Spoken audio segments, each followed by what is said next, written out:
Hi friends, मैं हूं विशाल और फिर से हमारे यूट्यूब चैनल यूनिक विशाल में आप सभी का स्वागत है।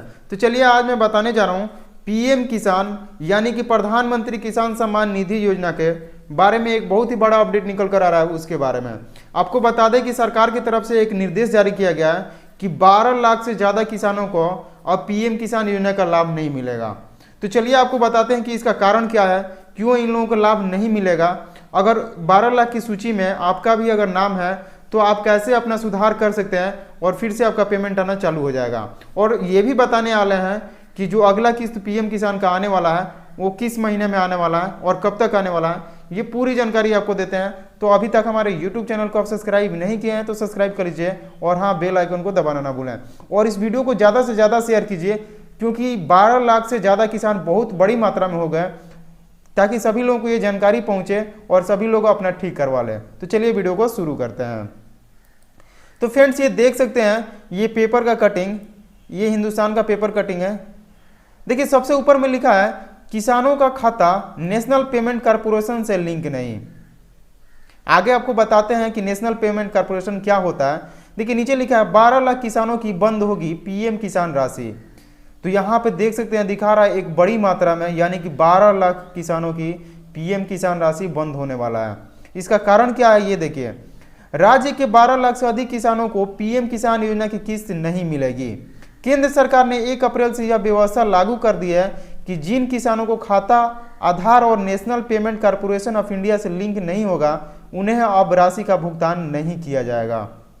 यानी कि केंद्र सरकार ने साफ शब्दों में कह दिया है कि जिन किसानों का खाता आधार कार्ड से लिंक नहीं होगा और national payment corporation of India से लिंक नहीं होगा, उनका अब पेमेंट नहीं जाएगा, यानी कि उनका पैसा उनके खाते में नहीं जाएगा। आपको बता दें कि आपको बैंक में जाना होगा और बैंक में जाकर अपने खाते को आधार से लिंक करवाना होगा और बोलना होगा कि एनपीसीआई से लिंक कर दीजिए। एनपीसीआई होता है national payment corporation bank of India, तो इससे आपको लिंक करवाना होगा। देखिए राज्य में ऐसे किसानों की संख्या 12,29,800 है। इसके अलावा 94,799 किसानों के आवेदन और आधार के नाम में अंतर है। तो आपको बता दें कि ऐसे किसानों की संख्या देख सकते हैं 12,29,800 है। और इसके अलावा ऐसे भी किसान हैं 94,799 जिनका आवेदन और आधार का नाम मैच नहीं कर रहा है।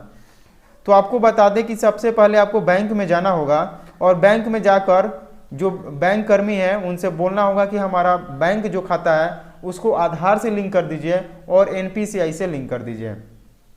आपको बता दें कि एनपीसीआई से लिंक करवाने के लिए एक एप्लीकेशन लिखकर बैंक ब्रांच में आपको देना होगा। उसके बाद आपका एनपीसीआई से लिंक हो जाएगा और आपका पेमेंट आना चालू हो जाएगा। और दूसरा जो कंडीशन यहाँ पर है कि 94,799 किसानों की जो आवेदन और आधार में नाम मैच नहीं कर रहा है, जिनके वजह से उनका पैसा रुका है, तो उनके लिए क्या करना चाहिए। तो उनके लिए ये है कि उनको जो किसान रजिस्ट्रेशन है उसमें अपना नाम सुधार करवा लेना चाहिए, क्योंकि आधार में दूसरा नाम है और किसान रजिस्ट्रेशन जो हुआ है उसमें दूसरा नाम है, दोनों मैच नहीं कर रहा है, जिसके वजह से पेमेंट नहीं आ रहा है। तो उनको किसान रजिस्ट्रेशन में सुधार करवाना चाहिए अपना नाम, यानी कि आधार में जिस तरह है उसी तरह किसान रजिस्ट्रेशन में करवा लीजिए और फिर से आपका आवेदन अपडेट हो जाएगा और फिर आपका पेमेंट आना चालू हो जाएगा। देखिए यहाँ पर लिखा है किसानों की यह संख्या ई-केवाईसी के कारण वंचितों से अलग है। ये जो लिस्ट है ये अलग है, यानी ई-केवाईसी के कारण बंद हुआ है, वैसा लिस्ट ये नहीं है। राज्य के किसानों को पीएम किसान सम्मान योजना का भुगतान इसी महीने में होने वाला है। अब ये एक और जानकारी आपको दे दूं कि जो पीएम किसान योजना का अगला किस्त आने वाला है वो इसी महीने में आने वाला है, यानी कि अप्रैल महीना में ही आपका ये किस्त मिलने वाला है। तो वैसे किसान जिनका एनपीसीआई से लिंक नहीं है, आधार से लिंक नहीं है, वो जाकर बैंक ब्रांच में मिलकर अपना करा लीजिए और जल्द ही आपका पेमेंट आ जाएगा। देखिए ऐसे किसानों के खाते में गड़बड़ी जल्द दूर हो जाए, इसके लिए कृषि विभाग ने अपने स्तर से प्रयास तेज कर दिया है। योजना के नोडल अधिकारी और संयुक्त कृषि निदेशक डीपी त्रिपाठी ने बताया कि जिन किसानों का यह मामला है उनकी सूची जिले के अधिकारियों को भेज दी गई है। साथ ही कहा गया है कि कृषि समन्वयक और किसान सलाहकारों को लगातार किसानों की समस्या का निराकरण जल्द करा दें, ताकि किसानों का भुगतान रुके नहीं। उन्होंने किसानों से भी अपील की है कि बैंक में जाकर आवेदन दें और अपने खाते को आधार और एनपीसीआई से लिंक करा लें। यह काम बैंक के अधिकारी ही करेंगे, लेकिन आवेदन देना होगा। तो मैंने पहले ही आपको बताया कि एनपीसीआई से लिंक करने के लिए आपको बैंक में जाना होगा और बैंक में आपको एक आवेदन देना होगा और बैंक से ही आपका एनपीसीआई और आधार से लिंक होगा। आपको कृषि विभाग, अगर आप सोच रहे होंगे कि कृषि विभाग में जाकर हम सुधार करा लेंगे, तो ऐसा कतई संभव नहीं है, आपको बैंक में जाना होगा। अगर विशेष जानकारी आप चाहते हैं कि अगर आपको कुछ नहीं समझ में आ रहा है, तो अपने पंचायत के कृषि समन्वयक या किसान सलाहकार के पास जाकर आप ज़्यादा जानकारी ले सकते हैं। अगर कुछ ऐसा स्टेटस दिखा रहा है जिससे आपको समझ में नहीं आ रहा है, तो आप जाकर अपने कृषि समन्वयक या किसान सलाहकार से, जो आपके पंचायत में रहते हैं, उनसे जानकारी ले सकते हैं। देखिए यहाँ पर दिया, ऐसे कर सकते हैं दुरुस्त।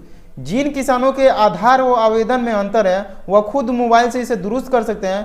पीएम किसान पोर्टल पर जाने के बाद अगर कहता है कि आधार वेरीफाइड नहीं है, तो समझ जाए कि नाम में अंतर है, और नाम हर हाल में दोनों जगह अंग्रेजी में हो, स्पेलिंग में भी अंतर नहीं होना चाहिए। इसके लिए पोर्टल पर प्रक्रिया शुरू कर दी गई है। कैप्चा आएगा जिसे डालकर दुरुस्त कर सकते हैं। आपको बता दें कि अगर आपका दिखा रहा है कि आधार नंबर इज नॉट वेरीफाइड, तो आप घर बैठे भी अपने मोबाइल से सुधार कर सकते हैं। आधार नंबर इज नॉट वेरीफाइड दिखा रहा है, यानी कि आधार कार्ड इज नॉट वेरीफाइड, तो इसका मतलब है कि आपके नाम में स्पेलिंग में अंतर है, तो ये आप अपने से भी सुधार कर सकते हैं। जो एक चीज और दे रहा है, भुगतान आधार आधारित। भुगतान अब आधार आधारित नए वित्तीय वर्ष में प्रधानमंत्री किसान सम्मान निधि योजना का भुगतान अब आधार आधारित ही होगा। इसी के साथ किसानों को अपने खाते को एनपीसीआई से भी जोड़ना होगा। यह काम तो बैंक करेंगे, लेकिन इसके लिए किसानों को बैंक में शाखा में खुद जाकर अनुरोध करना होगा। यह नई व्यवस्था 1 अप्रैल से पूरे देश में लागू हो गई है। तो अब जो पीएम किसान का पेमेंट आने वाला है, तो अब आधार बेस्ड पे आएगा, यानी कि जो खाता आपका आधार से लिंक होगा उसी में पैसा जाएगा, और यह 1 अप्रैल से लागू कर दिया गया है। यह आपको ध्यान रखना होगा। इसलिए आप बैंक में जाइए, जो भी किसान बंधु है जिनका पीएम किसान का पैसा आ रहा है, वो बैंक में जाइए और बैंक में जाकर आधार और एनपीसीआई से लिंक करा लीजिए। और इसके लिए आपको खुद जाना होगा और जाकर आवेदन देना होगा बैंक में, और बैंक के स्टाफ आपका कर देंगे। उसके बाद आपका पेमेंट आना चालू हो जाएगा, क्योंकि अब आधार मोड में पेमेंट आ रहा है। पहले था कि अकाउंट में आपका पेमेंट आता था, अकाउंट के माध्यम से आता था, लेकिन अब आधार से जो बैंक आपका लिंक होगा उसमें पेमेंट आ जाएगा। तो ये था नया अपडेट। तो फ्रेंड्स, मुझे उम्मीद है आपको वीडियो बहुत पसंद आया होगा। तो वीडियो को ज़्यादा से ज़्यादा शेयर कर दीजिए, ताकि सभी किसानों को, जो 12 लाख से ज़्यादा किसान हैं, ज़्यादा से ज़्यादा किसानों तक जानकारी मिल सके, जानकारी पहुँच सके और सब लोग अपना सुधार करवा सके। तब तक के लिए धन्यवाद, और मिलते हैं फिर से नेक्स्ट वीडियो में। अगर कोई भी नया अपडेट आएगा तो सबसे पहले हमारे YouTube चैनल पर आपको मिल जाएगा। तब तक के लिए धन्यवाद।